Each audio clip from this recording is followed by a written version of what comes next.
सर्वभ्यो नमो नमः। येन धौता गिरपूषां विमलैः शब्दवारिभिः तमश्चाजानजं भिन्नं तस्मै पाणिनये नमः। अज्ञानन्धस्य लोकस्य ज्ञानाञ्जनशलाकया चक्षुरुन्मीलितं येन तस्मै पाणिनये नमः। तस्मै पाणिनये नमः। नमो नमः सर्वेभ्यः। सुप्रभात। नमो नमः। धन्यवाद भगिनी। धन्यवाद। अधुना अहं मनीष महोदय निवेदयामि, कृपया अद्य अस्माकं कक्षा स्वीकरोतु।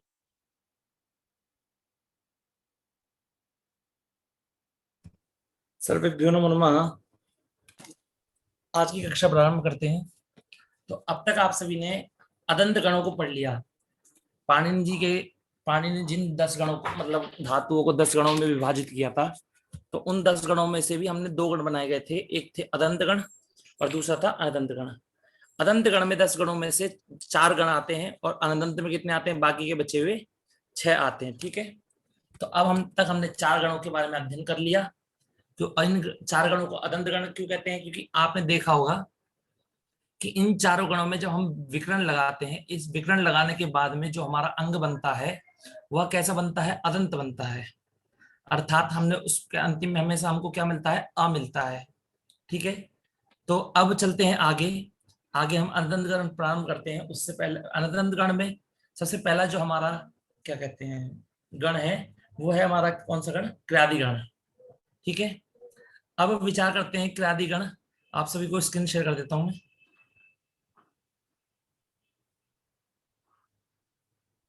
तो अब देखिए,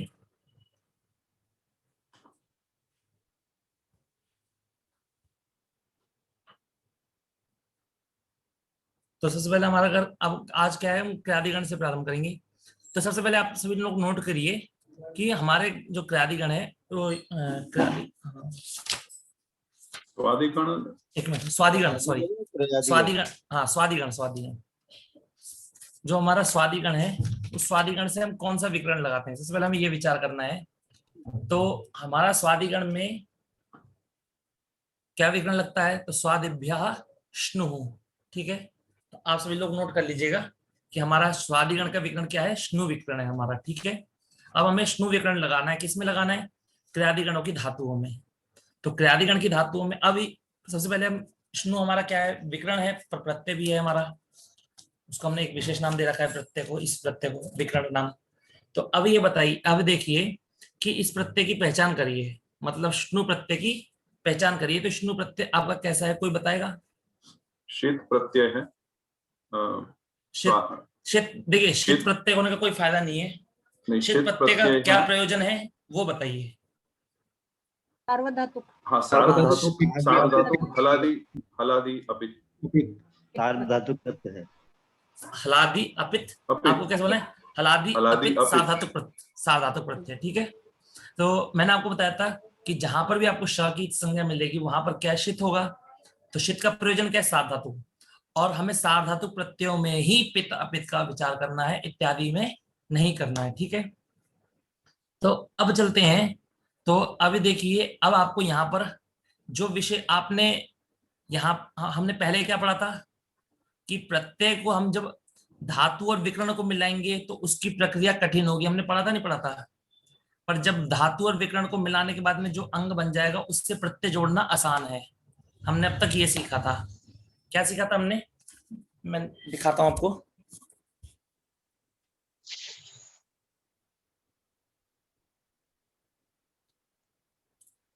जब हम धातु, ठीक है, धातु प्लस विकर्ण मिलाते हैं, ठीक है, प्लस प्रत्यय मिलाते हैं,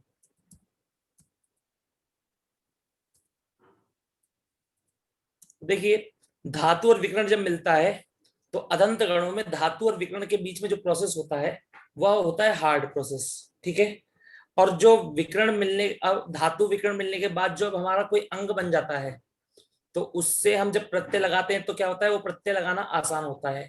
किसमें होता है? अदंत गणों में।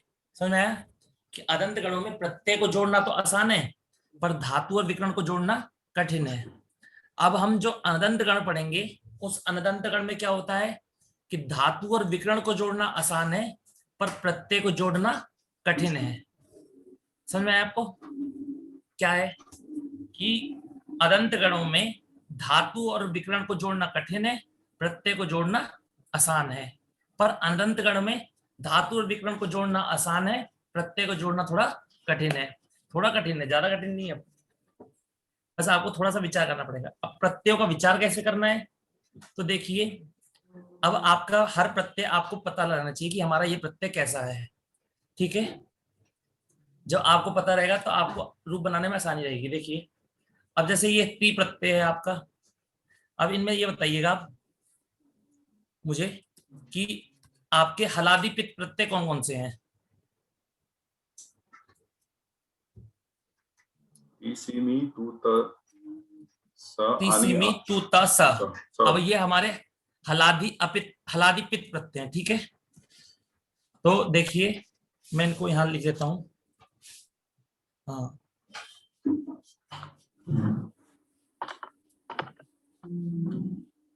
इसी मी, ठीक है। और देख आगे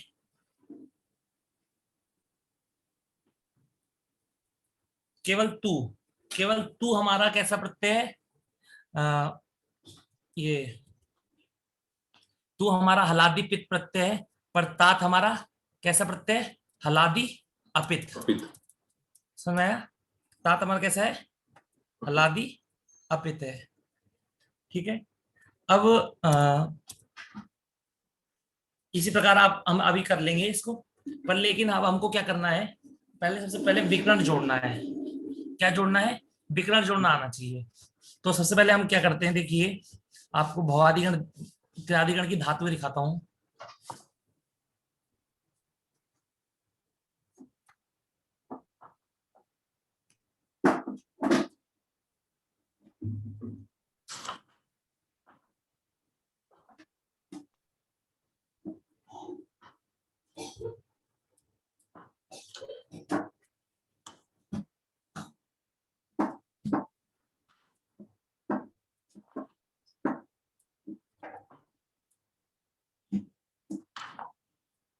देखिए यहां तक, तो देखिए यहाँ पर 1747 तक।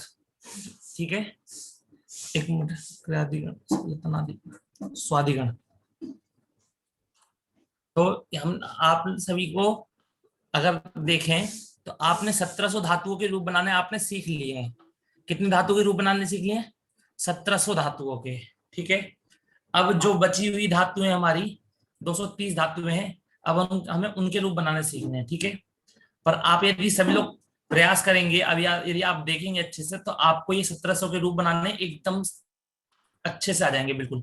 ठीक है, अब चलते हैं। हमने देखा धातुओं का द्वितीय गण समूह क्या है हमारा? हमारा अनदंत गण। ठीक है, तो सबसे पहले अनदंत गण आया, उसमें कौन सा है? स्वादि गण आया। तो स्वादिभ्या श्नु, स्वादि गण की धातुओं से श्नु विकरण लगता है। ठीक है, अब देखिए स्वादि गण की धातु को दो घरों में, दो चीजों में विभाजन किया जा रहा है। ठीक है, एक क्या है आपका अजंत धातु और दूसरा क्या है आपका हलंत धातु। ठीक है महोदय, कितने भागों में विभाजन किया जा रहा है? दो में, अजंत और हलंत। अब देखिए अजंत में यदि हम श्नु विकरण जोड़ेंगे तो श्नु में क्या कितना भाग लगेगा? न ही लगेगा, न नू लगेगा ना। नू रहेगा, नू रहेगा।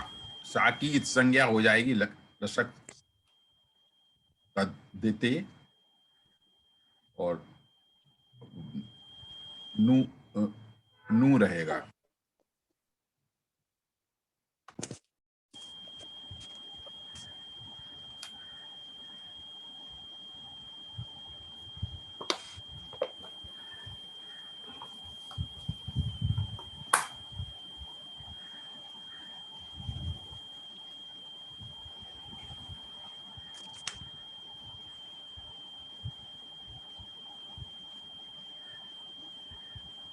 हरिओम। हाँ जी, नमो नमः। श्रूयते भवान्? हाँ, स्क्रीन शेयर हो रही मत करता मैं? नहीं नहीं नहीं, कट गई। नहीं, कैसे डिस्कनेक्ट हो गया? तो देखिए सबसे पहली धातु हमारी है चीय चयने, ठीक है। शीय बंधने, शीय निशाने, डुमिये प्रक्षेपणे, हीगत वृद्धौ चाहिए हमारी धातुएं हैं। कौन सी धातुएं? स्वादिगण की अजंत धातु है, क्योंकि इनके अंतिम में क्या आ रहा है? अच आ रहा है, तो ये कैसी धातु है? हमारी अजंत धातु। अब हमने इनसे श्नु विकरण जोड़ा, तो श्नु में कितना भाग लगेगा? नु, नु नु ठीक है। अब इनमें नु जोड़ दीजिए, कुछ नहीं करना है, कोई कार्य नहीं होगा इनके बीच में। नु को जोड़ा तो क्या बन गया? चिनु, चीनु सी से सिनु, शी से शिनु, मी से मिनु, ही से हिनु, री से रिणु, क्षी से क्षिणु, चिरी से, अब चिरी धातु है आपकी, चिरी से जोड़ेंगे तो क्या बनेगा? चिरीणु, जिरी से जिरीणु, धू से धुनु, धू से दुनु, सु से सुनु, ठीक है। अब और देखिए श्रु धातु है आपकी। अब श्रु धातु में आपने पढ़ा होगा, कुछ पढ़ा था आपने श्रु धातु में? श्रु धातु के लिए एक सूत्र है, श्रुवः श्रिचा, नहीं श्रुवः श्रिचा, कि श्रु धातु को श्री आदेश होता है। यहां देखिए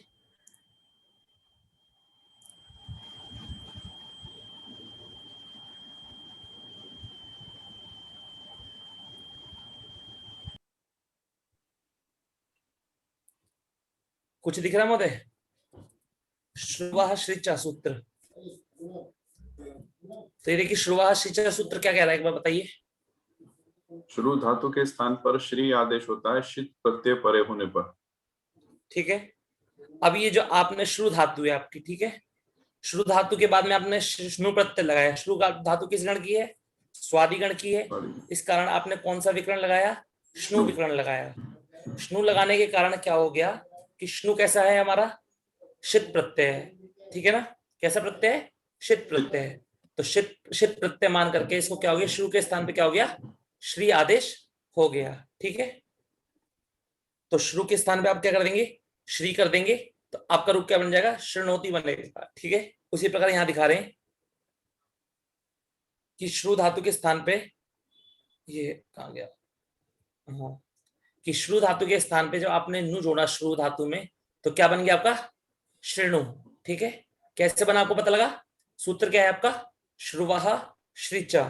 आप सभी लोग लिख लीजिएगा कि श्रु धातु में सूत्र क्या लगेगा। आप लोग कैसे लिखेंगे? तो धातु लिख लीजिए श्रु श्रवणे, या फिर सूत्र की संख्या लिख लीजिए, ठीक है। सूत्र संख्या ना 1713 लिख लीजिए, और उसके बाद सूत्र लिख दीजिए श्रुवः श्रिचा। तो आपको पता लग जाएगा कि 1713 वाली धातु में श्रुवः श्रिचा सूत्र लगा है। फिर आप उस सूत्र का अर्थ देखेंगे तो आपको पता लग जाएगा कैसे लगा है, क्यों लगा है, ठीक है। अब क्री हिंसायम, क्री में नु जोड़ा तो क्या बन गया आपका? कृणु। प्री में प्रणु, स्प्री में स्प्रणु, द्रि में दृणु, स्त्री में स्त्रीणु, ब्री में ब्रिणु, ठीक है। अब आपको एक चीज समझाता हूं, ठीक है। आपको दो सूत्र समझाता हूं, आप सभी लोग समझ सकें तो बहुत अच्छी बात रहेगी, वैसे समझ जाएंगे। तो देखिए सबसे पहला सूत्र है आपका, आप लोग पूछते हैं ना कि ये अभी यहाँ पर हमने तो नु किया था, ना किया था, ना की जगह ना कैसे हो गया? आप लोगों के मन में प्रश्न आएगा। तो ये आपको बताता हूं, सूत्र है आप सभी का।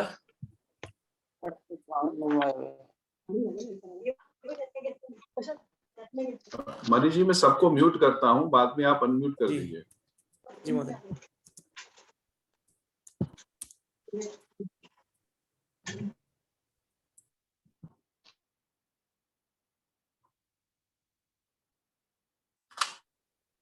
तो अब देखिए आपका सूत्र क्या है आपका? रसाभ्याम रणोनः समान पदे, ठीक है। तो इस सूत्र को अब जब हम देखेंगे तो यहां देखिए सूत्र का अर्थ क्या है।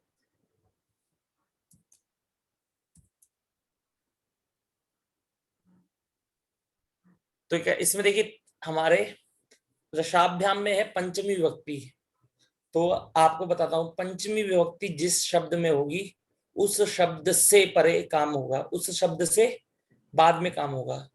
मैं आपको अब तक कहता हूं कि पंचम, जैसे कहता हूं कि सप्तमी विभक्ति जिसमें होती है तो उसमें उसके बाद में रहने पर कार्य होता है, उसके बाद में रहने पर किसको कार्य होता है? पूर्व वाले को। शब्द सप्तमी विभक्ति जिस शब्द में रहती है उससे पूर्व वाले को कार्य होता है कि नहीं होता है?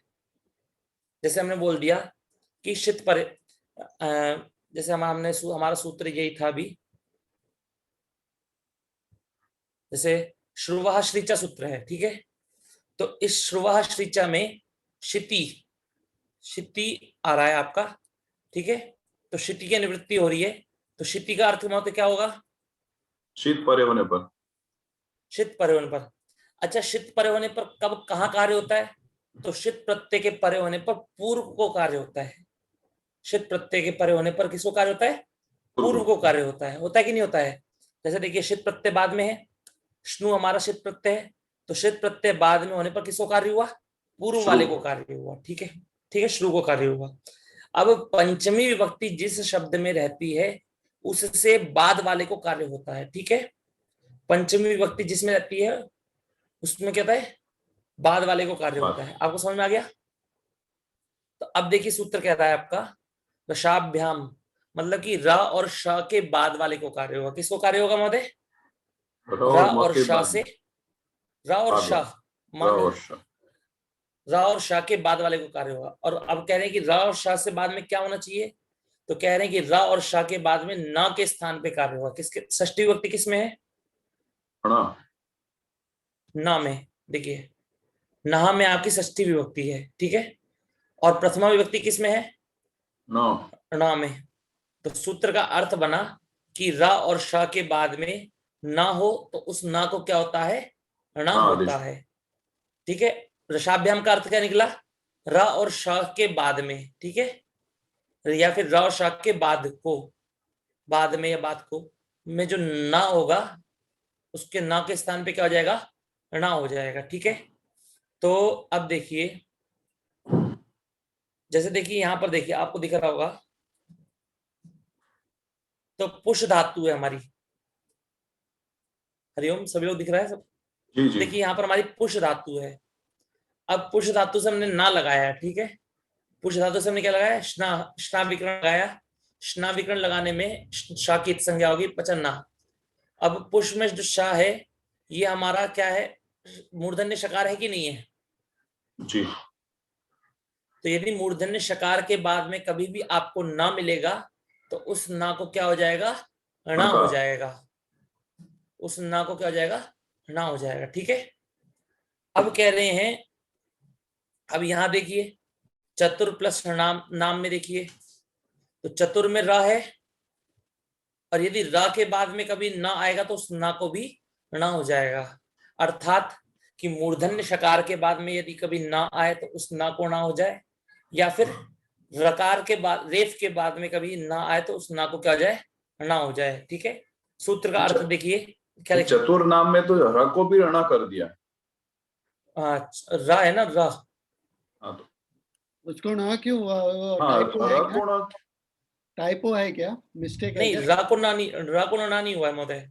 ये आधा नाम भी था ना। अच्छा, तो ऊपर आधा जो ड्रोना है ना वो आगम हो गया है दूसरा, ठीक है। रेफ में। हाँ, तो अब देखिए, अब कह रहे हैं इस सूत्र का अर्थ देख लीजिए क्या कह रहा है। इस समान, अब इसमें सूत्र में एक और चीज थी, क्या थी? समान पदे।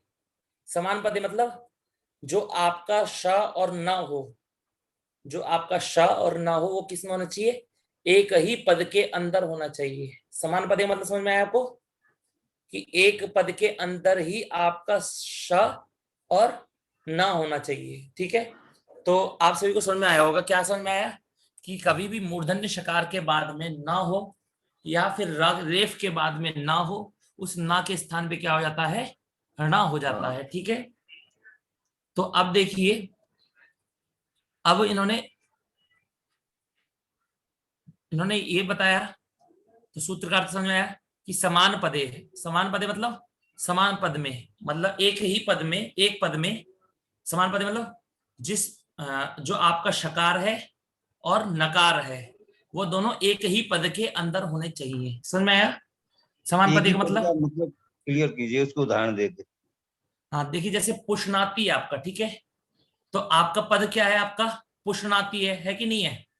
जी। पूरा पद क्या है आपका? पुष्णाति है। तो पुष्णाति पद में समान मतलब एक ही, जो आपका शकार है और नकार है वो दोनों एक ही पद में होने चाहिए, ठीक है, समझ में आया? महोदय ये णोनः के अपोजिट हो गया क्या? ये णोना का अपोजिट, ये णोना धातुओं में लगता है और इसकी शर्त ऐसी कुछ नहीं होती कि धातु में लगे कहाँ लगे, बस इसकी शर्त यह है कि एक ही पद के अंदर यदि मूर्धन्य शकार और नकार हो तो उस नकार के स्थान पे क्या हो जाता है, नकार हो जाता है, ठीक है।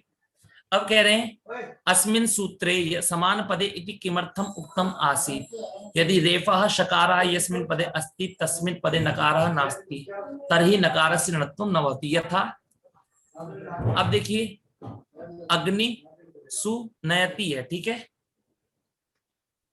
अब देखिए यहां पर दो पद हैं आपके, कितने पद हैं आपके? दो पद हैं। एक है आपका पद क्या है, अग्नि ही बोलते हैं आप सभी, अग्नि ही हो गया, तो अग्नि ही एक पद है कि नहीं है, अग्नि। और नयति, नयति क्या है आपका दूसरा पद है, नयति मान ले जाता है, तो आग को ले जाता है। तो अब देखिए जब हम अग्नि प्लस सु, तो अब मैंने आपको एक प्रक्रिया बताई थी सु प्रत्यय को जोड़ने की, क्या आप बता सकते हैं कोई? जैसे ये ससजुषोरु से, हाँ तो बिल्कुल अग्नि है, देखिए अग्नि प्रत्यय, अग्नि है आपका शब्द प्रातिपदिक है, ठीक है। अब इससे आपने सु प्रत्यय जोड़ा, कौन सा प्रत्यय जोड़ा? सु, ठीक है। अब अग्नि सु जोड़ने पर आपने सु में इत संज्ञा कर देंगे, किससे? उपदेश नासिक से, तो क्या बचेगा आपका? सा बचेगा। अब इसको जोड़ देंगे तो क्या बन गया आपका? अग्निस बन गया, ठीक है। अब क्या सूत्र लगाते हैं इसमें महोदय सभी लोग? ससजुषोरु। अब एक मिनट, इसके आगे हम ये भी कर, इसके आगे नयति भी है, ठीक है।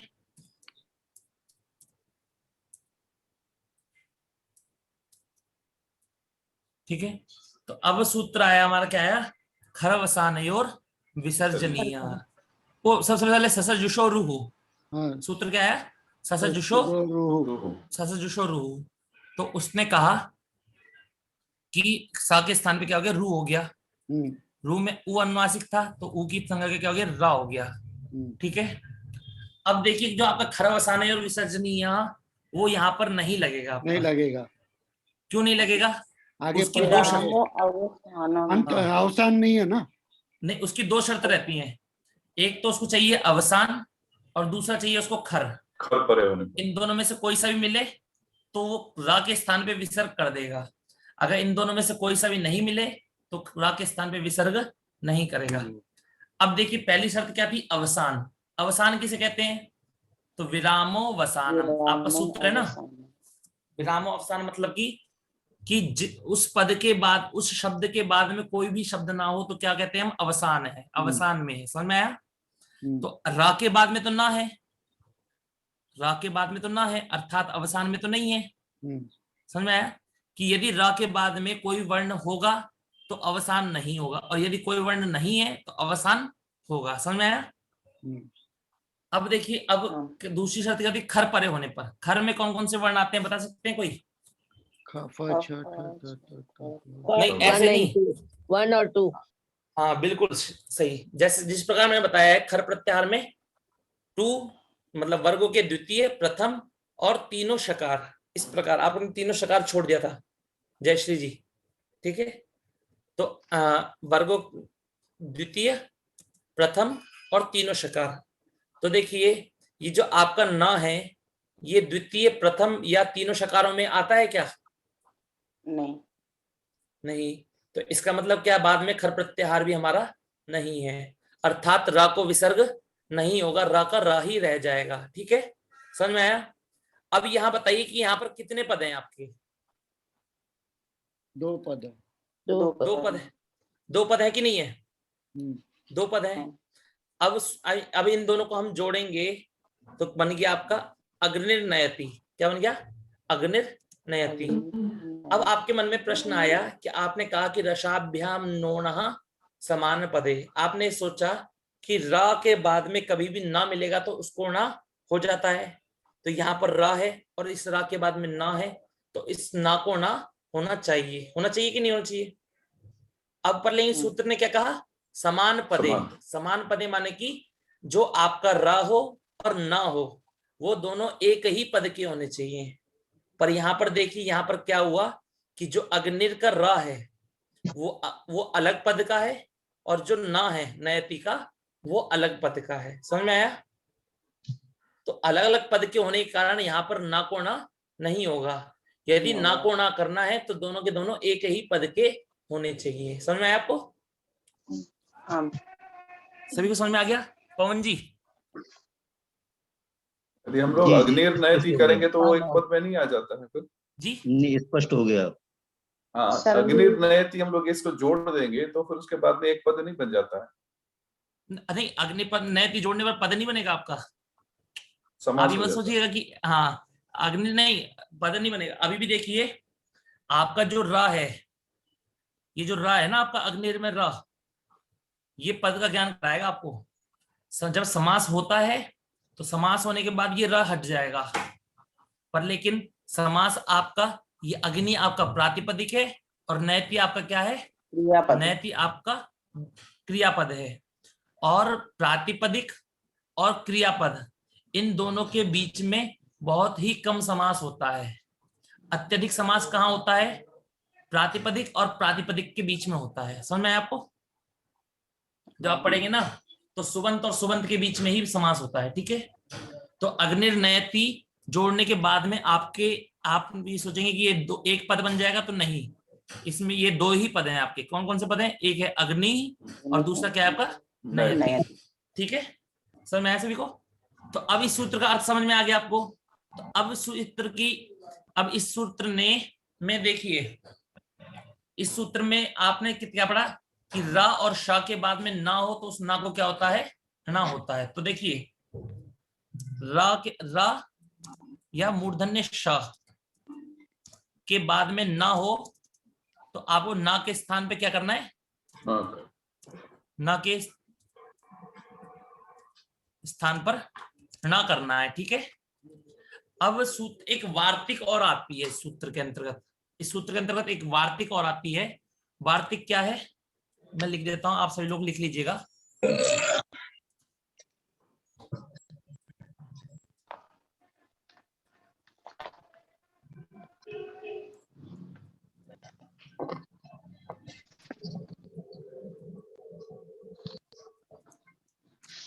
विवरणान नस्यणत्वम वाच्यम। यहाँ देखिए, यहाँ पर भी आपका लिखा हुआ है, लिखा है ना, यहाँ देखिए रिवर्णात् नस्य नत्वम वाच्यम। आपको पुस्तक में भी दिख रहा होगा ना। तो कह रहे हैं अत्र एकम वार्तिकम अपि ज्ञातव्यम। तो कह रहे हैं कि यहाँ पर अत्र मतलब यहाँ एक वार्तिक हमें, यहाँ एक वार्तिक भी हमें जाननी चाहिए। किस सूत्र के अंतर्गत जाननी चाहिए हमें महोदय? वर्णात् नस्य, हाँ, रसाभ्याम, हाँ, रसाभ्याम नोणः समान पदे। तो इस सूत्र का आप सभी लोग उच्चारण करते रहिएगा क्योंकि ये सूत्र बहुत उपयोगी होता है। ठीक है, अब आपने पढ़ लिया कि रसाभ्याम नोणः समान पदे सूत्र के द्वारा क्या करना है हमको? ना के स्थान पर ना करना है। पहले किस पूर्व में क्या क्या होना चाहिए था? उसका निमित्त क्या था हमारा? रकार और मूर्धन्य शकार। रकार और शकार। तो हमारे यहाँ पर जो हमारा निमित्त है हमारा यहाँ पर वो क्या है? हमारा रा और शा है। ठीक है, तो रा और शा के बाद में जब भी ना मिलेगा तो उस ना को ना करना है। इस सूत्र ने क्या कर दिया वार्तिक ने, और इस अर्थ को थोड़ा और बढ़ा दिया। इसने बोल दिया कि यदि रिवर्णात् में क्या है? पंचमी विभक्ति है, मतलब कि री के बाद में भी कभी ना मिलेगा तो उस ना को भी ना हो जाएगा। अर्थात अब आपको क्या करना है, इसमें एक चीज और जोड़ देनी है, रा शा और री। ठीक है, तो अब अर्थ क्या बना आपका? अब क्या बना? रा शा और री के बाद में यदि ना होगा तो उस ना के स्थान पर क्या करना है आपको? ना करना है। ठीक है, समझ में आया सबको? अब चलते हैं हमारे मेन उस पे उद्देश्य पे। तो क्या था हमारा मेन उद्देश्य?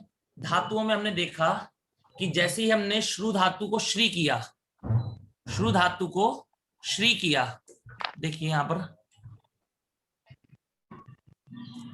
जैसे हमने श्रु धातु थी हमारी, ठीक है, शुरू धातु और फिर बाद में क्या था, शुरू फिर श्नु प्लस ती प्रत्यय, ठीक है। अब हमने देखिए जैसे, या फिर ती प्रत्यय को भी हटा दीजिए, केवल श्नु श्नु को जोड़ेंगे। श्नु में क्या बचा, केवल नु, ठीक है। अब देखिए श्रु को हमने, श्रु के स्थान पे क्या आदेश हो जाएगा महोदय, श्री, श्रुवः श्रीच, श्री आदेश हो गया। तो श्री आदेश होने पर इस प्रकार हो गया, ठीक है। अब देखिए यहां पर जो हमारा नु है, ठीक है, जो हमारा क्या है, नु है, री के किसके इसके पूर्व में क्या है, री है, अर्थात री के बाद में ना है कि नहीं है, री के बाद, और शर्त क्या थी हमारी वार्तिक की, कि री के बाद में ना हो तो उस ना के स्थान पे भी क्या हो जाता है, ऋणा हो जाता है। तो क्या हो गया, ऋणा हो गया, तो ऋणु बन गया, और जोड़ दिया तो हमें क्या बन गया, श्रेणु, ठीक है। और देखिए, और धातु वो देखिए, इसी प्रकार क्री धातु है, ठीक है। अब क्री धातु में हमने ऋणु को जोड़ा, तो आपका क्या बन गया, कृणु। किसके द्वारा बना, तो आपको बोलना है वार्तिक के द्वारा, ठीक है। किसके द्वारा बना, वार्तिक के द्वारा। अब वार्तिक लिख ली होगी आपने, एक बार उच्चारण कर लीजिए उसका, वार्तिक का वार्तिक क्या थी,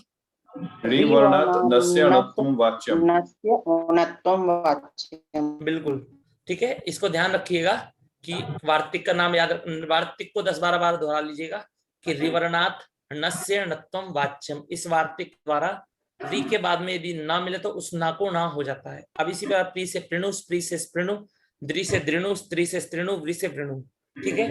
तो आपने अजंत धातुओं में श्नु विकरण लगाने की प्रक्रिया सीख ली कि नहीं सीख ली, बताइए। टाइम लगा, नहीं लगा, आपको कुछ नहीं करना था, सिर्फ श्नु को जोड़ना था, और एक ही सूत्र था वो, श्रुवः श्रीच, तो बस वो घटाया आपने, ठीक है। अब इसके बाद में हम करेंगे हलंत धातुओं को जोड़ेंगे, हलंत धातुओं में श्नु को जोड़ेंगे, ठीक है महोदय। तो हलंत धातुओं में श्नु को जोड़ेंगे, तो देखिए धातु हमारी शक, तो शक में नू को जोड़ेंगे तो क्या बन गया आपका, शकनु। शक में नू जोड़ेंगे तो क्या बन गया, शकनु।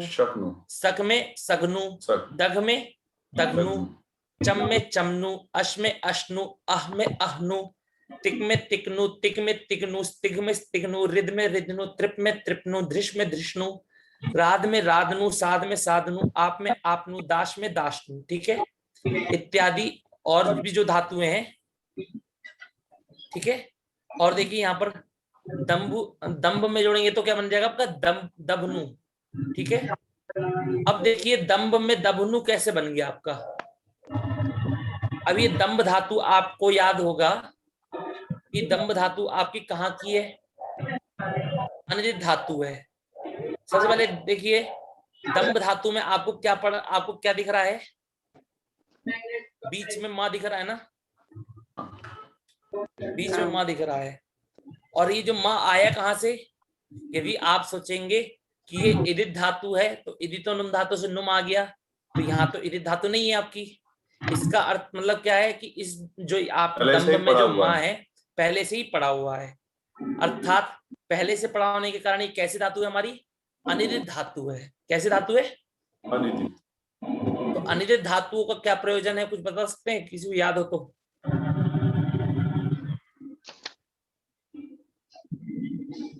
सूत्र आपको बताया था, अनिदिताम हल उपधायाः किंगिति, आपको याद होगा क्या था, अनिदिताम हल उपधायाः किंगिति सूत्र था आपका, ठीक है। तो उस सूत्र के द्वारा क्या हो गया आपका, उस सूत्र के द्वारा आपको अनिदित धातुओं के बाद में यदि किदगित प्रत्यय आ जाए, क्या था, अनिदित धातुओं के बाद में यदि किदगित प्रत्यय आ जाए तो उस किदगित प्रत्यय पर होने पर उपधा के न का लोप होता है। तो यहाँ देखिए, यहाँ घटाते हैं,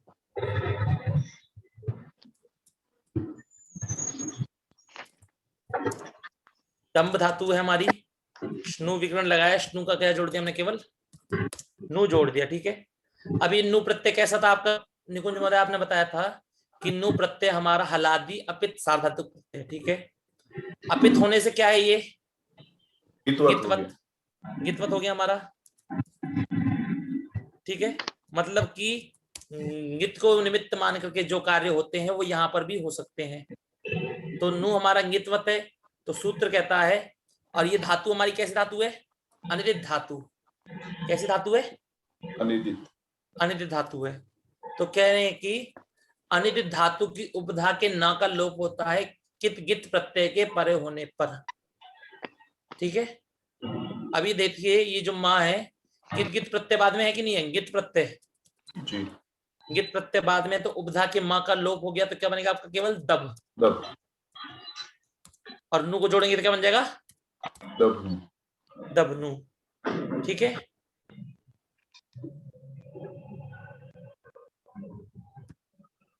अब दब, दम्ब से क्या बन गया? दबनु। ठीक है, अब अक्षु, अक्षु धातु आई आपकी। ये कोई बता सकता है कि अक्षु धातु आपने भुवादिगण में पढ़ी है, तो इस अक्षु धातु को क्या प्राप्त था? शप प्राप्त था। अक्षोन्यतरस्याम क्या कहता है कि अक्ष धातु को विकल्प से शप लगता है, और दूसरे पक्ष में क्या लगता है? श्नु लगता है। तो आपने शप तो लगा लिया था, तो शप लगाएंगे तो क्या बनेगा आपका? अक्षति। ठीक है, अब यहाँ पर किशोर महोदय, यहाँ पर प्रिंटिंग मिस्टेक है। ठीक है, प्रिंटिंग मिस्टेक कैसे? अक्ष में जब हम नु जोड़ेंगे तो बनेगा आपका अक्षनु बनेगा। ठीक है, हाँ, तो यहाँ पर अक्ष में एक बार में जब हम शब्द जोड़ेंगे तो क्या बनेगा? अक्ष, और जब दूसरा नु जोड़ेंगे तो क्या बनेगा आपका? अक्षनु। ठीक है, तो आपका अक्षनु बनता है। ठीक है, और जब दूसरा तक्ष, तक्ष धातु का तनुकरण अर्थ होगा नहीं होगा, तो क्या हो जाएगा? उससे श्नु विकरण लगेगा। समझ में आपको? क्या सूत्र था हमारा? तनुकरणे तक्षः। क्या कहता है तनुकरणे तक्षः? कि जब तनुकरण अर्थ होगा धातु का, तो उससे क्या लगेगा? श्नु और शप लगते हैं, दो विकरण लगते हैं। ठीक है, यही था ना महोदय? विकल्प से लगता है। विकल्प से लगता है। ठीक है, और जब नहीं होगा तो नित्य शप लगेगा। शप लगेगा कि नहीं लगेगा? संतक्षति बनाया था हमने, संतक्षति बनाया था ना महोदय? जी जी। तो ये हो गया हमारा। तो अब हमने सारी धातुओं में ये श्नु विकरण लगाने की प्रक्रिया सीख ली। तो यदि आपको मन में, किसी के मन में प्रश्न आए कि कौन सी धातु ये, तो आप यहाँ पर देख कर पढ़ सकते हैं। ठीक है, अब देखिए, अब हमने इन धातुओं में क्या कहते हैं, श्नु विकरण लगाना सीख लिया। अब हमको क्या सीखना है? प्रत्यय लगाना। क्या सीखना है महोदय? प्रत्यय लगाना। ठीक है, अब सबसे पहले एक बात प्रश्न करता हूं मैं आपसे कि श्नु विकरण जुड़ने के बाद में आपका अंग कैसा बन गया? कैसा अंग बन गया आपका? उकारांत। उकारांत अंग। कैसा अंग बन गया? उकारांत अंग। तो उकारांत अंग आपका बनने के बाद में, उकारांत अंग यदि आपका उकारांत अंग हो तो उसको कुछ प्राप्त होता है क्या? गुण होगा। गुण प्राप्त होता है। प्राप्त होता है कि नहीं होता है महोदय? होता है। किससे प्राप्त होता है? अदेंग गुण। नहीं नहीं नहीं, अदेंग गुण नहीं।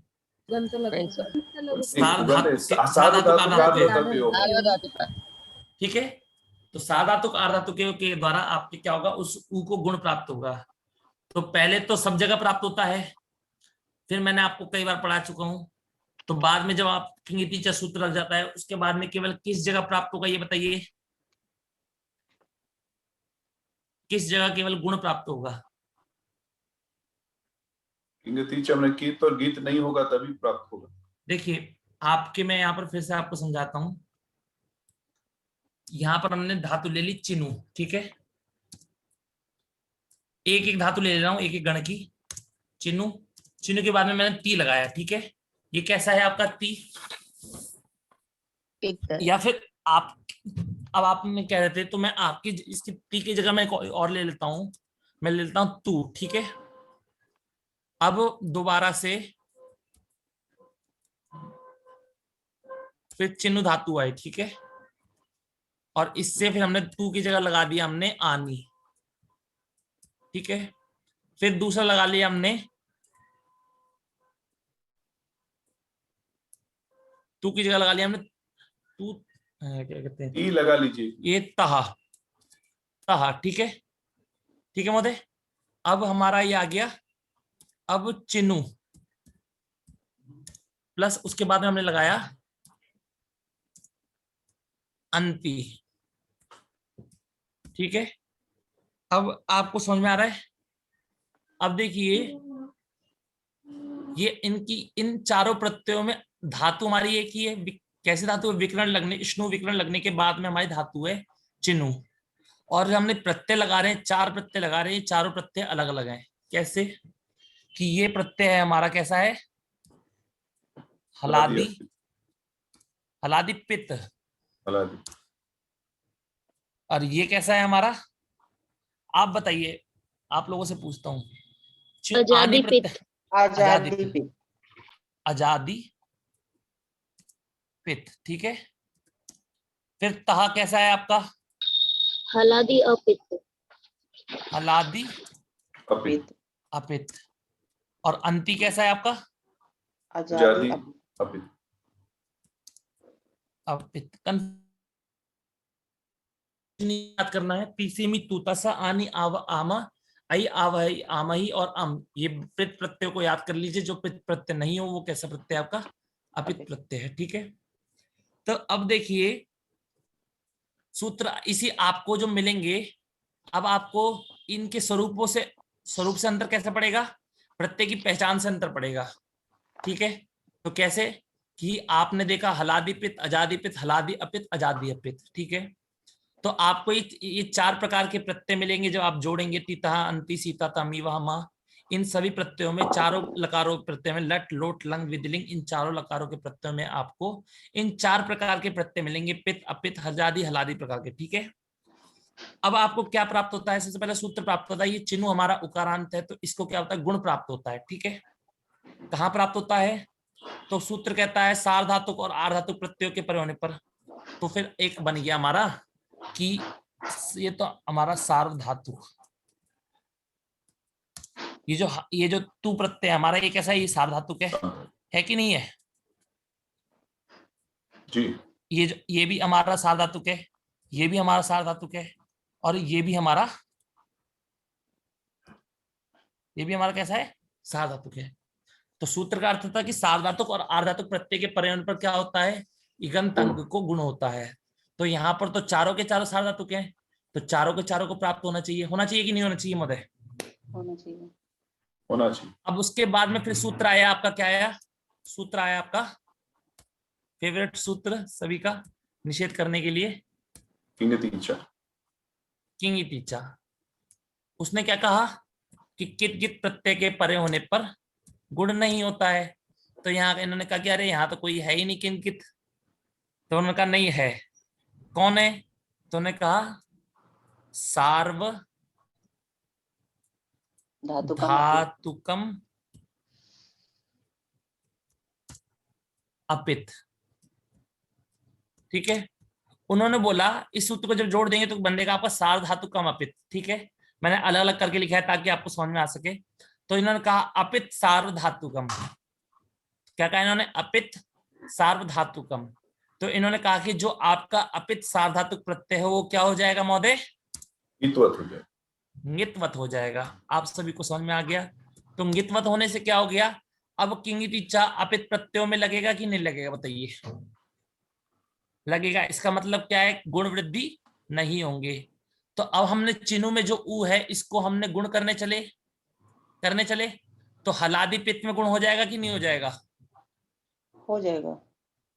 हो जाएगा। तो क्या बन जाएगा? गुण अनुवाद चिन्हो। चिन्हो।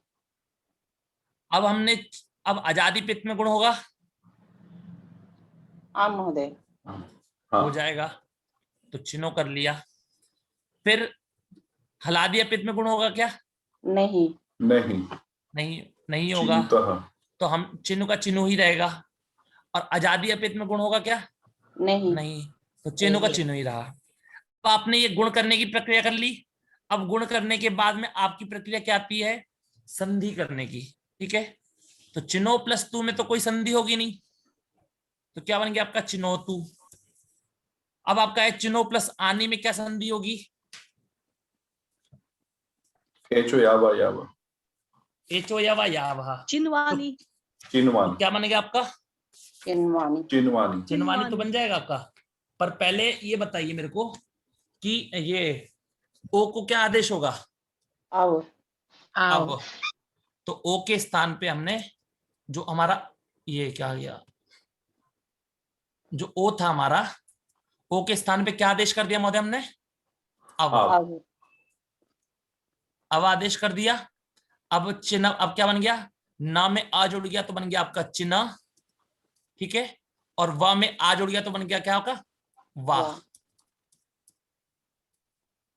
तो आपका क्या बन गया? चिन्हवानी। चिन्वानी। अब देखिए नोटिस करने वाली बात क्या है कि हलादी पित्त प्रत्ययों में आपको केवल क्या करना है? केवल मात्र क्या करना है आपको? केवल गुण करना है, ठीक है। अजादि पित्त सार्वधातुक प्रत्ययों में आपको क्या करना है? गुण प्लस संधि, अयादेश, आया,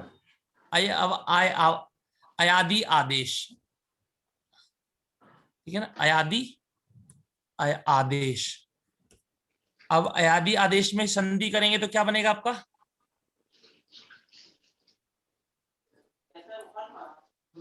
चिनवानी, अयाद्यादेश। क्या बन जाएगा आपका? अयादि अयाद्या। आदेश में संधि करेंगे तो अयाद्यादेश। अयाद्यादेश का मतलब क्या है? अय आदि आदेश करना, ठीक है। तो अब और हलादी पित्त में क्या होगा? बोलना है आपको गुण गुण निषेध, गुण वृद्धि दोनों निषेध। हाँ, गुण वृद्धि निषेध पर, लेकिन अभी यहाँ पर तो गुण ही प्राप्त होता है ना, सार्वधातुक प्राप्त होते हैं, इसलिए गुण निषेध लिख रहा हूँ, ठीक है। अब हम जब गए चिन्ह प्लस अंति में, तो यहाँ पर जब हम संधि करने लगे तो कोई सूत्र नहीं है, तो क्या हुआ? तो आपको सूत्र कौन सा लगेगा यहाँ पर बताइए?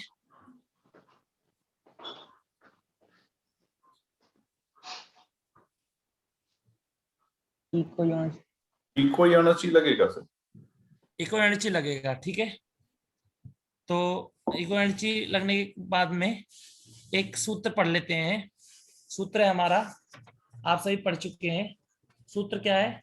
हुष्णवोः सार्वधातुके, ठीक है। क्या सूत्र है आपका?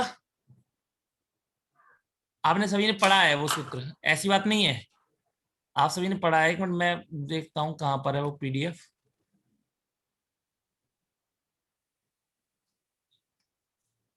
ये रही। तो आप सभी देखिएगा एक बार। तो आप सब पुस्तक में दरिद्रा लघु इगुपद कहाँ था? हुष्णवोः उकारांत में। तो यहाँ देखिए, यहाँ आपका आ गया उकारांत अंग। कौन सा अंग हमारा? अंग कैसा है अभी इस टाइम किस कैसा अंग है महोदय हमारा? उकारांत, उकारांत अंग है, ठीक है। बस और आजादी सूत्र का अपित। अब उकारांत अंग में क्या होता है? प्लस अजादि अपित में हमें देखना है। किस में देखना है? अजादि अपित आजादी में, अपित। ठीक है। तो सूत्र क्या आया था आपका? हुष्णवोः सार्वधातुके, ठीक है। क्या आया था हमारा महोदय? हुष्णवोः हुष्णवोः सार्वधातुके। तो इसकी शर्त क्या थी कि हु धातु को क्या होता है? यण आदेश होता है। हु धातु को क्या आदेश होता है महोदय? यण यण आदेश। आदेश होता है। और असंयोग पूर्व श्नु प्रत्यांत धातु के उ को भी यण आदेश होता है। कब होता है? अजादि अपित सार्वधातुक प्रत्यय के परे होने पर। समझ में आया आपको? क्या समझ में आया महोदय? कोई बता सकता है? हु पहले धातु तो हु, कुछ हाँ, हु धातु हो गया। हु धातु, आपको हु धातु को स्पेशल बोल दिया कि हु धातु को क्या होगा? यण आदेश करना है, ठीक है, ठीक है। या फिर ऐसा कर लीजिए, ऐसा अर्थ करिए, पहले ये बोल, ये वाला पढ़िए, अजादि अपित सार्वधातुक प्रत्यय परे होने पर, ठीक है। तो यहां पर देखिए कि यहाँ पर चिन्ह प्लस अंति में ये जो अंति है आपका, ये अजादि अपित सार्वधातुक प्रत्यय है कि नहीं है? जी। सबसे पहले शर्त घट गई, ठीक है। फिर क्या होता है अब कह रहा है कि असंयोग पूर्व स्नु प्रत्यांत अंग के उकार को यणादेश होता है। अब असंयोग पूर्व किसे कहते हैं ये बताइएगा। असंयोग पूर्व, असंयोग पूर्व का मतलब क्या है, पहले संयोग पूर्व को समझना है। संयोग पूर्व किसे कहते हैं जयश्री जी? दो व्यंजन साथ में हो तभी। हाँ, संयोग पूर्व मतलब संयोग माने जब दो व्यंजन एक साथ मिले हो। तो पूर्व में यदि संयोग है तो उसे क्या कहते हैं संयोग पूर्व, ठीक है। और यदि पूर्व में संयोग ना हो तो क्या कहेंगे असंयोग पूर्व, ठीक है। तो देखिए अब आपको दो धातु दिखाता हूं मैं। पहले ले लेते हैं हम चिन्ह को ही ले लेते हैं, चिन्ह, और दूसरी हमने ले ली शकनु। अब ये बताइए इन दोनों में से कौन सी असंयोग पूर्व है और कौन सी संयोग पूर्व है? चीनू असंयोग पूर्व है। असंयोग है, उसमें तो कुछ हो नहीं रहा है। हाँ, क्योंकि इसमें दो व्यंजन आपस में मिले कि एक साथ नहीं मिले हैं। पर लेकिन शकनु में क और ना का संयोग है कि नहीं है? क और ना का संयोग है। इस कारण से क्या है, शकनु में जो क और ना है ये हमारे कैसे हैं संयोग पूर्व में है। तो शकनु क्या है हमारा संयोग पूर्व, ठीक है। और चिन्ह कैसा है हमारा असंयोग, असंयोग, असंयोग पूर्व।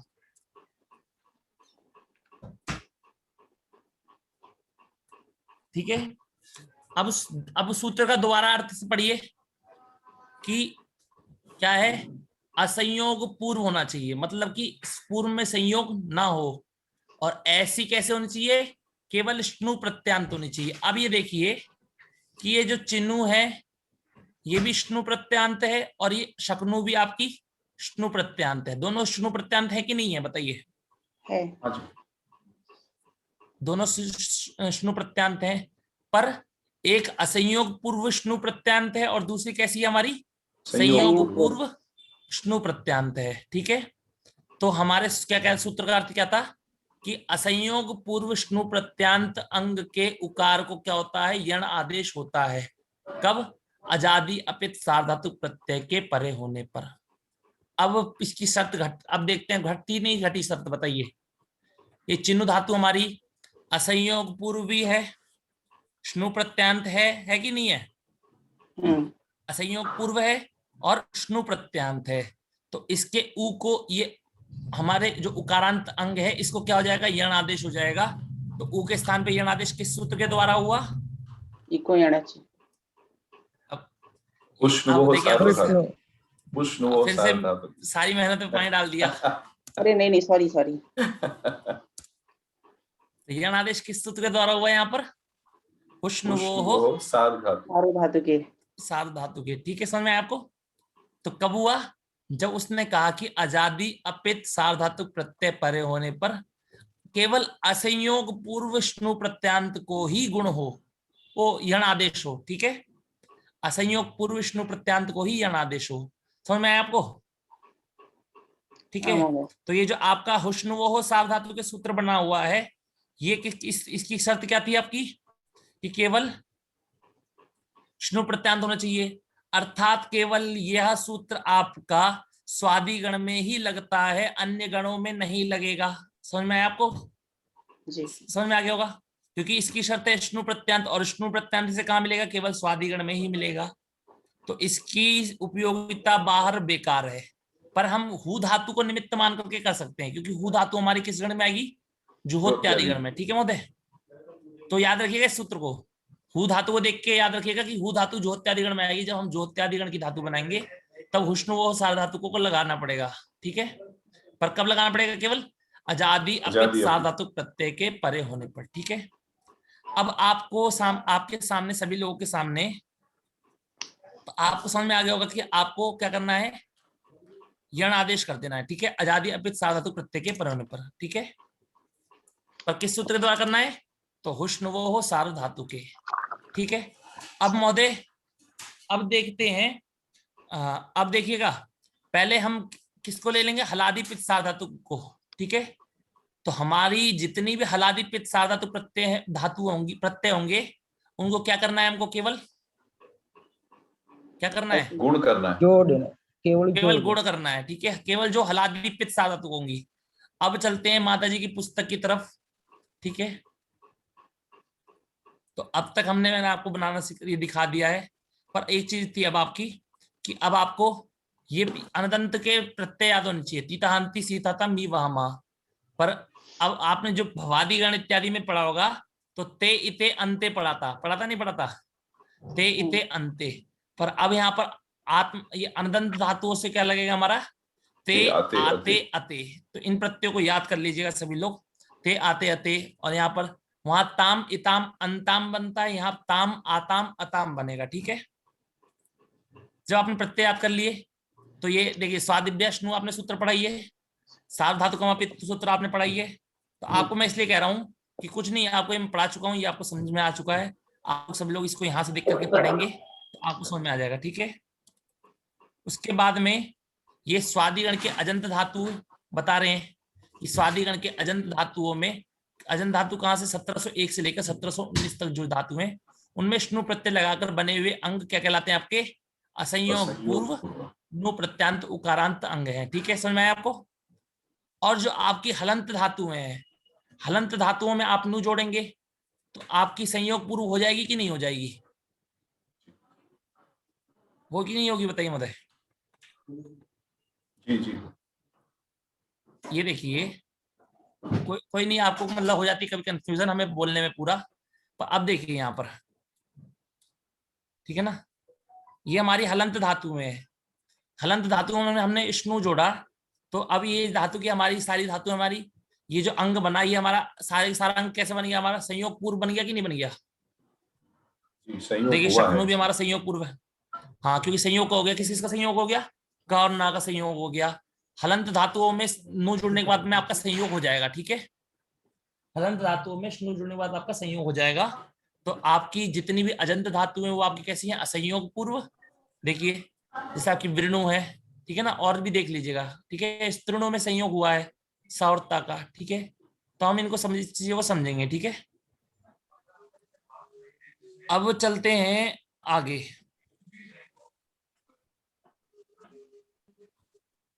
ये रहा।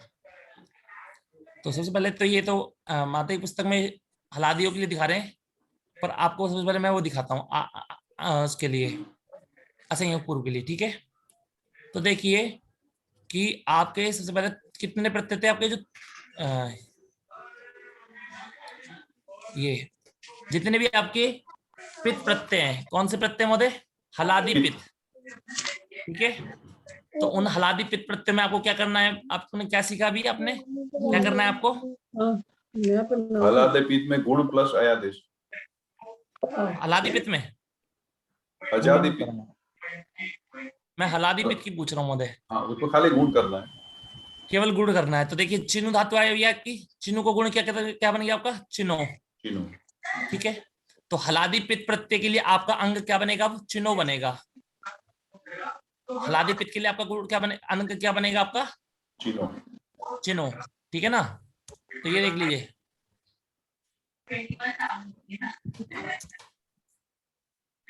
हाँ। तो हलादि के लिए आपका बनेगा, हलादि पित्त के लिए चिन्हो बनेगा।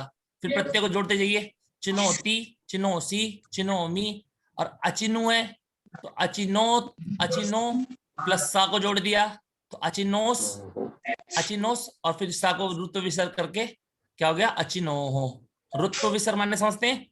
सा को पहले रुत्व करा, तो मतलब रू कर दिया, और रू के बाद में उसको विसर्ग कर दिया, तो उसको हम क्या कहते हैं? सा के स्थान पर रुत्व विसर्ग हो गया, मतलब एक रुत्व हुआ, फिर उसके बाद में क्या हो गया? विसर्ग हो गया, ठीक है। और जब ठीक है ना, और अचिनु प्लस ता जोड़ेंगे तो अचिनोत, अचिनु प्लस तू मतलब चिनोतू। आपको समझ में आया कि हलादि पित्त में हमको क्या करना है? केवल गुण करना है। समझ में आया कि नहीं आया? अब आया हमारा अजादि पित्त। अजादि पित्त में क्या करना था? गुण और अयादेश। गुण और अयादेश। अब देखिए अयादेश करने के बाद में हमारा अंग क्या बनेगा? चिनु से चिनव। चिनव क्या बनेगा? केवल चिनव। अब चिन्हव के बाद में यदि हम आनी जोड़ेंगे तो चिन्हव प्लस आनी चिन्हवानी, चिन्हव प्लस आव चिन्हवाव, चिन्हव प्लस आम चिन्हवाव, और अब अचिन्हव प्लस अम अचिन्हवम। चिन्हव। समझ में आया आपको? ठीक है। अब हाँ, तो अब उसके बाद क्या था महोदय आपका? हलादी अपित। हलादी अपित। तो हलादी अपित के ये कह रहे हैं कि हलादी अपित के आपको 3 वर्ग बनाने हैं। हलादी अपित के आपको कितने वर्ग बनाने हैं? 3 वर्ग। सबसे पहला तो आपका है ही प्रत्यय के लिए। किसके लिए महोदय? एक है केवल आपके ही प्रत्यय के लिए, केवल ही प्रत्यय विशेष है आपका। ठीक है। तो कह रहे हैं जिनके पूर्व में संयोग नहीं है, ऐसी असंयोग पूर्व उकारांत अंगों से परे ही आने वाले ही प्रत्यय का नित्य लोप हो जाता है। तो क्या कहा है इसने महोदय? जिनके पूर्व में संयोग नहीं है, ऐसे असंयोग पूर्व उकारांत अंगों से परे आने वाले ही प्रत्यय का नित्य लोप हो जाता है। ठीक है। चाहे वह उकारांत अंग श्नु प्रत्यय से बना हो या उप प्रत्यय से बना हो। ठीक है ना, समझ में आया आपको? तो यदि आपके जितने भी आपकी उकारांत धातुएं हैं, ठीक है, उन उकारांत धातुओं के पूर्व में असंयोग होगा। क्या होगा? असंयोग होगा। तो उसके बाद में आने वाले ही प्रत्यय का क्या हो जाएगा? लोप हो जाएगा। तो अब देखिए हमने लाए, हम चिन्हु प्लस ले आए, क्या चिन्हु प्लस ही ले आए। ठीक है। तो चिन्हु धातु हमारी कैसी है? संयोग पूर्व है क्या असंयोग पूर्व है? असंयोग पूर्व। असंयोग पूर्व है। तो इसके बाद जितनी भी असंयोग पूर्व उकारांत धातु होंगी, उनके बाद आने वाले ही प्रत्यय का क्या हो जाएगा? लोप हो जाएगा। किस सूत्र के द्वारा होगा? तो उतश्च प्रत्ययाद संयोग पूर्वात्। संयोग नहीं, संयोग। संयोग पूर्वात्। हाँ, संयोग पूर्वात्। क्योंकि देखिए आप पढ़ रहे हैं मेरे से, तो फिर मैं नहीं चाहूंगा कि आप गलत बोल रहे हैं। ठीक है ना? तो इसलिए अगर आपको किसी शब्द को बोलने में दिक्कत आती है तो क्या करिए कि कुछ नहीं करना है आपको। उसका जो, यदि वो शब्द हलंत है, आधा है, ठीक है,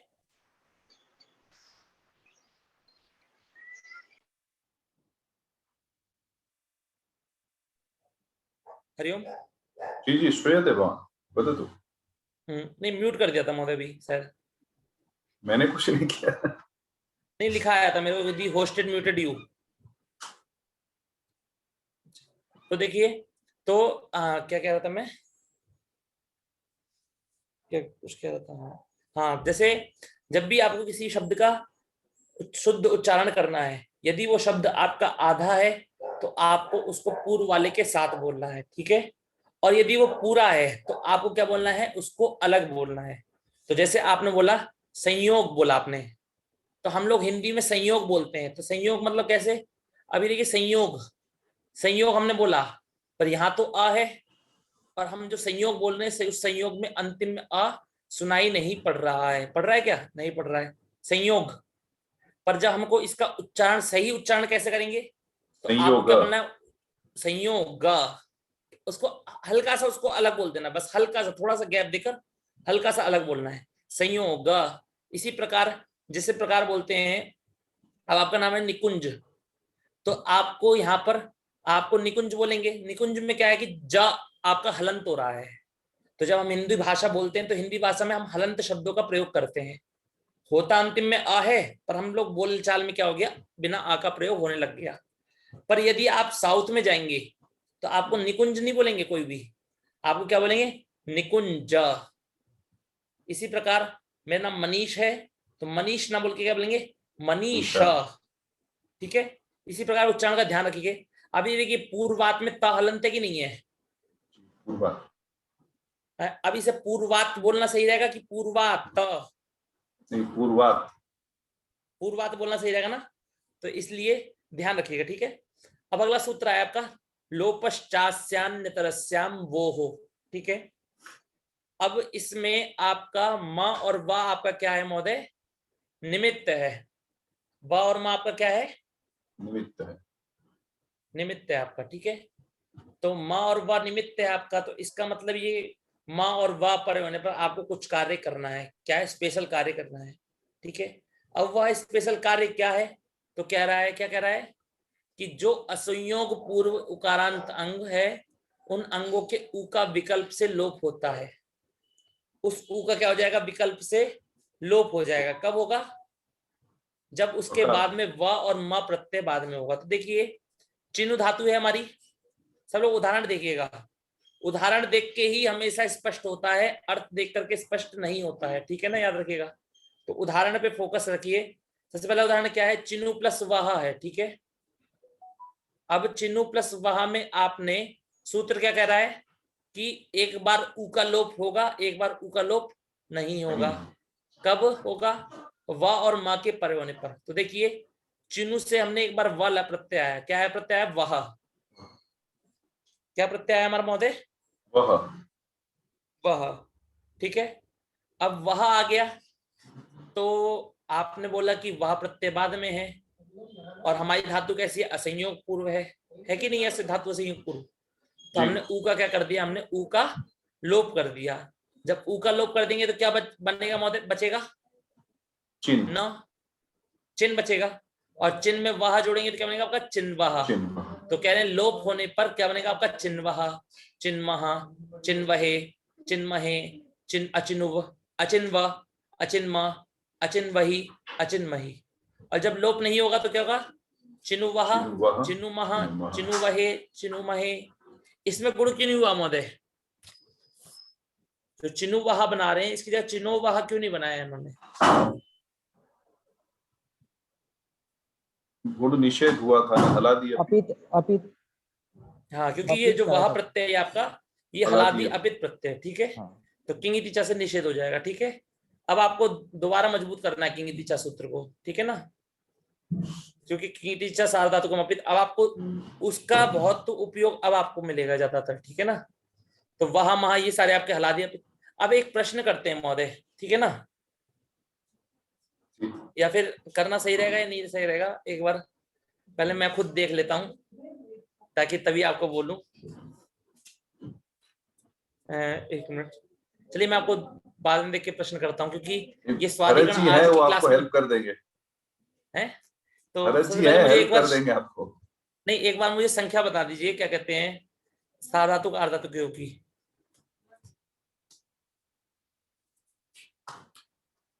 मैं बस सार्वधातुक अर्धातुकों की वो देख लेता हूँ। 115 किसका महोदय? 115 रहेगा शायद सार्वधातुक। अच्छा, एक देखता हूँ। 115 तो किंग टीचर है हाँ, तो उसके ऊपर ही देखिए। ना, वो तो न धातु लोप आर्ध धातु के। नहीं, ऊपर है, नहीं इमीडिएट ऊपर नहीं महोदय, आपका सातवें अध्याय के तीसरे पाठ का 84 सूत्र है। हाँ 84 7384 7384 है, ठीक है। और ये कहाँ का है? ओके, समझ में आ गया। तो अब प्रश्न करते हैं कि सूत्र की शर्त क्या थी। यहाँ पर सबसे अलग लिखता हूं मैं, ठीक है। तो आपका चिन्हू है आपका, ठीक है। चिन्हू प्लस वह आया, ठीक है, या चिन्हू प्लस मी आया, ठीक है। आपका चिन्हू प्लस मी आया कि नहीं आया बताइए?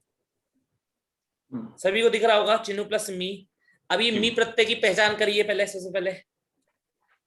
हलादी पित्त, हलादी पित्त, ठीक है, हलादी पित्त। अब पित्त है, इस कारण से यहाँ पर गुण प्राप्त है कि नहीं है? गुण प्राप्त है। गुण किससे होगा? सार्वधातुक अर्धातुक से होगा कि नहीं होगा महोदय? अब दूसरा प्रश्न आपके करते हैं कि आपका सूत्र था क्या था? लोपश्चास्यान्यतरस्याम वो हो। वो कहता है कि माँ का उकार का असंयोग पूर्व उकार का लोप होता है। कब होता है? व और माँ के परे होने पर, ठीक है ना। यहाँ अपित सार्वधातुक लिख दिया है, पर अपित सार्वधातुक नहीं लिखना चाहिए, ठीक है ना। पर लेकिन नहीं क्यों नहीं लिखना चाहिए, अब आपको वो पता लगेगा, ठीक है। तो आपने ये देखा है कि यहाँ पर माँ प्रत्यय बाद में है कि नहीं है, और असंयोग पूर्व धातु है। तो यहाँ पर पहले गुण भी होना चाहिए और क्या नित्य विकल्प से लोप भी होना चाहिए, उकार का होना चाहिए कि नहीं होना चाहिए बताइए? भरत महोदय प्रश्न समझ में आया आपको? हाँ समझ में आया। हाँ। यहाँ पर क्यों गुण कर रहे हैं मी के साथ और म के साथ क्यों नहीं कर रहे हैं? हाँ, तो ये आपका प्रश्न रहेगा। मी के स्थान पर गुण भी होना गुण चाहिए, हो, हाँ यहाँ तो एक गुण पक्ष हो में गुण होना जाएगा। चाहिए, है ना, और लोप भी होना चाहिए, तो दोनों हाँ। सूत्र प्राप्त है कि नहीं है? दोनों हाँ, की हाँ। सूत्रों की शर्त यहाँ पर घट रही है। फिर जब हमने दोनों सूत्रों में से किस सूत्र को लगाए, तो सूत्र आया आपका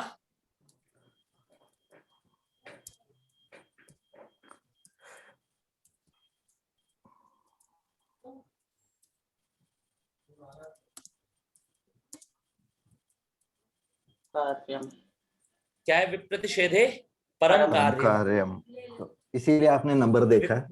हाँ, अब विप्रतिषेधे परम कार्यम का क्या है कि क्या था महोदय? साधातुक आर्धातुक का जो आपका साधातुक आर्धातुक है 7184 सप्तसपादी में चलेगा सिर्फ।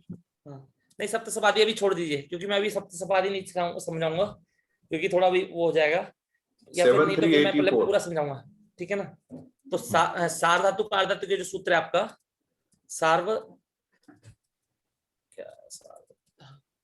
ठीक है, इतना लिख दे रहा हूं, आपका क्या है?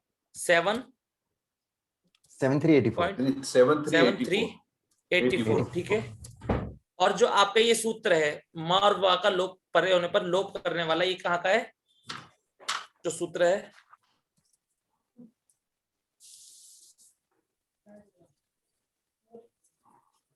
केवल इतना लिख दे रहा हूं, और ये सूत्र है आपका 614-107, ठीक है। कहाँ का है आपका? 64107, ठीक है। अब ये बताइए, आप दोनों इसमें से नहीं, रेणु जायसवाल जी, माता जी, आप ये बताइए कि इन दोनों सूत्रों में से किस सूत्र की संख्या बड़ी है, या फिर इन दोनों में से जब आप अष्टाध्यायी खोलती हैं तो इन दोनों में से कौन सा सूत्र आपका बाद में आता है? 7384 सार्वधातुक आर्धातुक, ठीक है।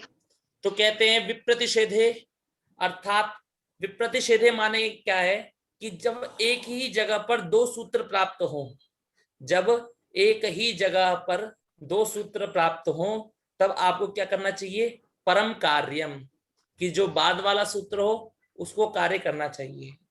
आपको समझ में आया सभी को? एक बार सब लोग अपना दिखा दीजिए किस किस को समझ में आया। रमेश महोदय? ये यहाँ समझ में आया, लेकिन एक यहाँ पर मन में प्रश्न आया कि जब विकल्प वाली बात होती तो क्या सूत्र में वा या अंतरस्थ, अगर जब ये उल्लेख होता तभी ये विकल्प होता है, नहीं तो ये तो आप सभी को बताया गया है कि जब सूत्रों में वा बोला जाए, या अन्य तरह श्याम बोला जाए, या किसी ऋषि का नाम बोला जाए, या विभाषा, वा विभाषा या अन्य तरह श्याम बोला जाए, तो आपको क्या समझना है? ये सूत्र विकल्प से कार्य करेगा, ठीक है ना? समझ में? अगर ऐसा ना हो, अगर इसका उल्लेख न हो विभाषा, वा या अंतरस्याम या ऋषि का नाम, तो इस सूत्र से हमेशा जो बाद में जो सूत्र वो लगेगा, मतलब वो प्रिवील करेगा। वाह विभाषा यहाँ पर उसकी वो नहीं है, यहाँ पर शर्त ये घटी कि यहाँ पर आपका ये लोपश्चास्याम नेत्रस्याम वो हो भी प्राप्त है, और सार्वधातुक आर्धातुक हो भी प्राप्त है, तो दोनों में से कौन सा लगाएं? तब इन्होंने कहा कि विप्रतिषेधे परम कार्यम, कि उन दोनों में जो बाद वाला हो वह सूत्र कार्य करना चाहिए, ठीक है ना। अब वो वहां रहने से या नहीं रहने से दोनों तरफ काम करेगा, वो वहां से कोई फर्क नहीं पड़ेगा, वहां से कोई फर्क नहीं पड़ेगा, ठीक है। अब एक और चीज देखिए, अब आपका क्या है कि अभी तो आपका समय होने वाला है, तो इसी कक्षा को मैं अगली बार जब हमारी होगी गुरुवार को, ठीक है ना, ज्यादा समय नहीं है, परसों होगी जो, तो उसमें फिर दोबारा से स्वादिगण को समझाऊंगा, ठीक है ना, जो हमारा बचा हुआ है, क्योंकि अभी स्वादिगण बचा हुआ है, काफी है, थोड़ा बड़ा है, ठीक है। तो अब एक चीज थोड़ा चर्चा कर लेते हैं सामान्य विषय के ऊपर। जो सूत्र है हमारा कि पाणिनि जी को, आप सभी लोग ध्यान से सुनिएगा, कि पाणिनि जी ने अष्टाध्यायी को भी दो भागों में विभाजन किया है, अष्टाध्यायी को भी दो भागों में विभाजन किया है, सभी लोग सुनिएगा। आज पहले चंद्रकांता अरोड़ा जी से पूछता हूं मैं, माता जी से, कि ये बताइए कि अष्टाध्यायी में कितने अध्याय हैं? आपका माइक ऑफ है। बसंती तुम्हारा नाम क्या है, ऐसा हो गया ये। बताइए। चलिए कोई नहीं, उनकी आवाज नहीं आ रही, माइक खोल नहीं पा रही है सर। अच्छा मीनाक्षी माता जी बताइए आप। 8 अध्याय। 8 अध्याय, ठीक है। अब उस 8 अध्यायों को भी कितने कितने भागों में विभाजित किया गया है? ये तो पता नहीं। 4 हर एक अध्याय चार के चार 4। अध्यायों में, हाँ। 4 पादों में, ठीक है। 4 कितने कितने पादों में? 4 पादों में। 4 अर्थात पहला अध्याय, प्रथम अध्याय, ठीक है। प्रथम ऐसे लिख देता हूं, प्रथम अध्याय को कितने भागों में विभाजन किया गया है? 4, ठीक है, 4। उसी प्रकार आपको समझना है द्वितीय को भी 4 में, ठीक है। तृतीय को भी 4 में, चतुर्थ को भी 4 में, पंचम को भी 4 में, षष्ठम को भी 4 में, सप्तम को भी 4 में, और अष्टम को जो हमारा 8वां अध्याय है उसको भी 4 भागों में विभाजित किया गया है, ठीक है। अब आपके सामने ये कितने हो गए? ये पहले अध्याय में भी 4 हैं, दूसरे में भी 4 हैं, तीसरे में भी 4 हैं, ठीक है। तो आपको ही समझ में आ गया। इसी प्रकार अब यदि हम देखें तो पाणिनि जी ने इन 8 अध्यायों को भी 2 भागों में विभाजन किया है, ठीक है। तो कौन कितने भाग, वो 2 भाग कौन कौन से हैं? तो वो आपको समझना है। पहला भाग है आपका, पहले उसमें 8 अध्याय और 1 पाद को लिया है। पहला भाग क्या है हमारा? प्रथम भाग में किस किस को लिया है? 8 अध्याय और 1 पाद। 8 अध्याय, ध्यान से समझिएगा सभी लोग, 8 अध्याय और प्रथम पाद, ठीक है। ये बन गया आपका एक भाग, प्रथम भाग बन गया, ठीक है। दूसरा भाग आपका बनता, हरिओम, हाँ, द्वितीय भाग आपका बनता है अब की बताइए कितने पाद बचे? 3 पाद बचे। 3 पाद बचे आपके। तो द्वितीय भाग बना आपका 8 अध्याय, वो केवल 8वें अध्याय का, 8.2 8वें अध्याय का 8.2, ठीक है, 8.3 और 8.4। तो मतलब क्या है कि पहला भाग बनाया उन्होंने कितना? उन्होंने कहा 8 अध्याय, 8 मतलब 8 अध्याय ना करके के मतलब 7 अध्याय है, 7 अध्याय और 8वें का प्रथम पाद, ठीक है। 8वें अध्याय का प्रथम पाद, ठीक है। समझ में आया आपको सबको? और दूसरा भाग क्या बनाया उन्होंने? 8 मतलब 8वें अध्याय का द्वितीय पाद, तृतीय पाद और चतुर्थ पाद। अब इनके नाम क्या हैं? तो इसको हम कहते हैं सपाद। सप्ताध्याय। हाँ, सपाद,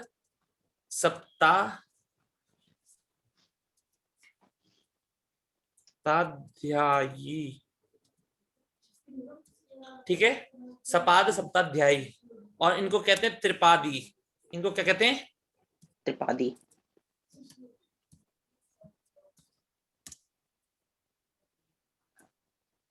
ठीक है।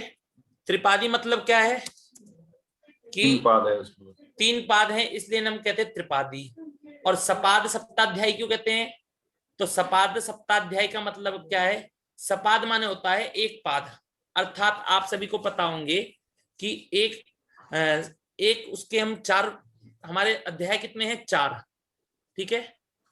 तो सपाद को अध्याय तो 7 जैसे हम लोग 7.25 बोल रहे हैं। एक मिनट सुनिए।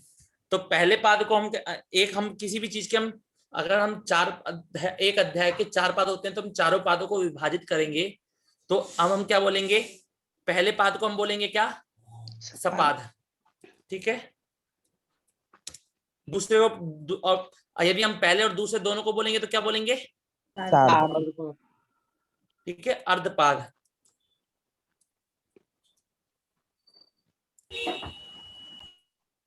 अर्धपाद। और यदि हम पहले, दूसरे और तीसरे को बोलेंगे तो त्रिपाद, ठीक है। ये एक सामान्य जानकारी मैं बता रहा हूं आपको, क्योंकि इस सूत्र में आपको पड़ेगी जरूरत, ठीक है। त्रिपाद, ठीक है। और जब आपका पूरा का पूरा मिल जाएगा तो आपका क्या बना जाएगा, जब आपका चारों मिल जाएंगे 1 2 3 और 4, तब हम कहेंगे पाद, मतलब कि 4 पाद कहेंगे हम, मतलब समझ में आया आपको, मतलब अध्याय कह देंगे उसको, क्या कह देंगे हम उसको, अध्याय कह देंगे। जिस प्रकार आप सभी लोग इस चीज को आप लौकिक में भी समझते हैं कि जैसे हम बोलते हैं 1 पाव देना, तो जब तक हमने 1 किलो को हमने कितने भागों में विभाजित किया, 4 पाव में, 4 पाव में विभाजित किया। तो पहले पाव का हम नाम रख देते हैं क्या, कि सवा पाव, मतलब 1 पाव, 1 पाव नाम रखते हैं, मतलब वही सवा मतलब वही हो जाता है, सवा पाव। फिर हम दूसरे को हमने नाम दिया आधा किलो, मतलब आधा किलो कहते हैं। तीसरे को हम नाम क्या देते हैं, कि हम कहते हैं 1.25 किलो, 1.25 किलो अर्थात 750 ग्राम। और फिर जब हमारा, जैसे ही हमारा पूरा 4 पाव पूरा होता है, हम उसका नाम क्या रख देते हैं, 1 किलो, ठीक है। तो आपको समझ में आया, 3 पाद होने के कारण इसको क्या कहा, त्रिपादी कहा, द्वितीय भाग को। और सपाद मतलब क्या है, सपाद मतलब 1 पाद प्लस सप्त अध्यायी, अर्थात 7 अध्याय और 1 पाद को क्या कहते हैं हम, सपाद सप्ताध्यायी। समझ में आया सभी को, समझ में आ गया सभी को। 7.25 अध्याय भी बोल सकते हैं उसमें, 7.25 अध्याय भी बोल सकते हैं, संस्कृत में बोलेंगे तो सपाद सप्ताध्यायी, ठीक है। इतना समझ में आ गया सभी को। तो अभी आप तक किसी का कोई प्रश्न हो 5 मिनट में आप पूछ सकते हैं, ठीक है। अब इसके बाद का जो आगे का है वो आपको अगली कक्षा में कराऊंगा, ठीक है, कि ये आपको क्यों समझाया गया, पाणिनि जी ने इसको अष्टाध्यायी को भी 2 भागों में विभाजित क्यों किया गया, ठीक है। कुछ लोगों को पता होगा, कुछ लोगों को नहीं पता होगा, उनको बताऊंगा अच्छे से, ठीक है। तो आपका किसी का कोई प्रश्न है तो बताइए।